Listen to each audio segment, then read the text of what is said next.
In this lesson, we'll be doing this erratic animation. Sometimes you just need something to move around all crazy. I'm going to show you how you can build this type of animation really quickly without manually creating a bunch of keyframes and tweens.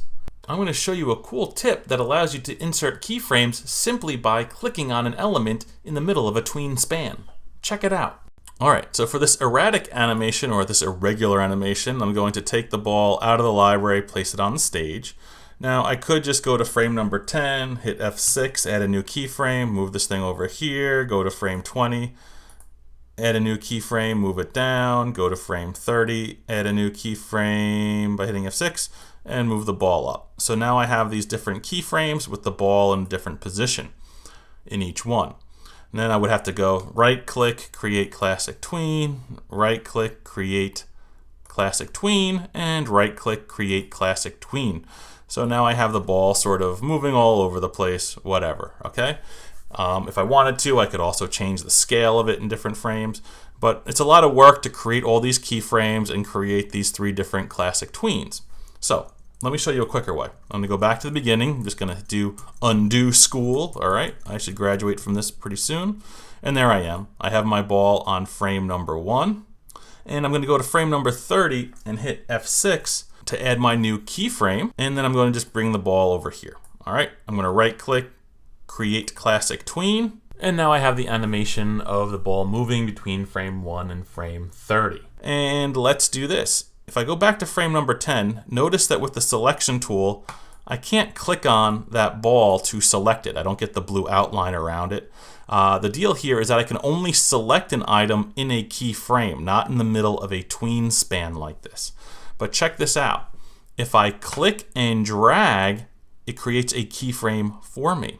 I can go to frame 20, and I can then, it's 21, in frame 20, I can click and hold, and it will also create a keyframe for me. And let me just bring this down here.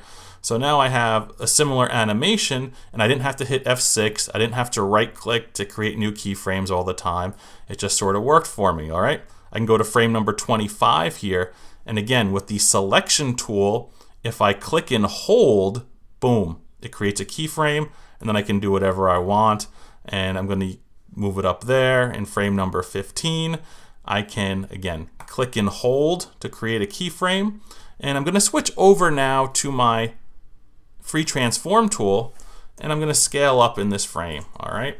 And now there's something slightly different with the free transform tool when we try this trick.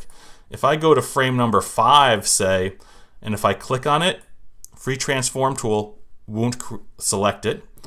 If I click and hold with the free transform tool, I'm holding for 10 seconds, I'm not getting a new keyframe. With the free transform tool, to do this trick, you actually have to click and move it somewhere, and then the keyframe shows up, all right? So with the regular selection tool, clicking and holding will create the keyframe. With the free transform tool, it's clicking and holding down and moving.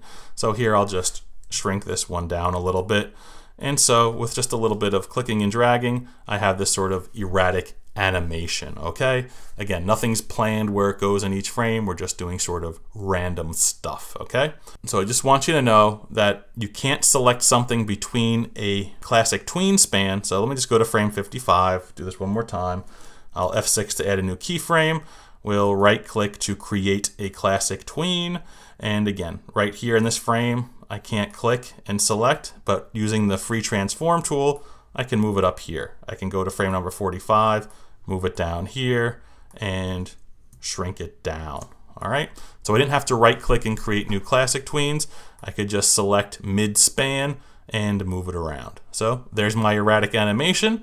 And again, crack open the start file and try to do this for yourself. I think you'll have some fun with it.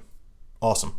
Hey, what's up? Real quick, if you liked the video, please consider giving it a thumbs up, subscribe to the channel, and if you want to get notified when new videos come out, just click that little bell. Ding dong.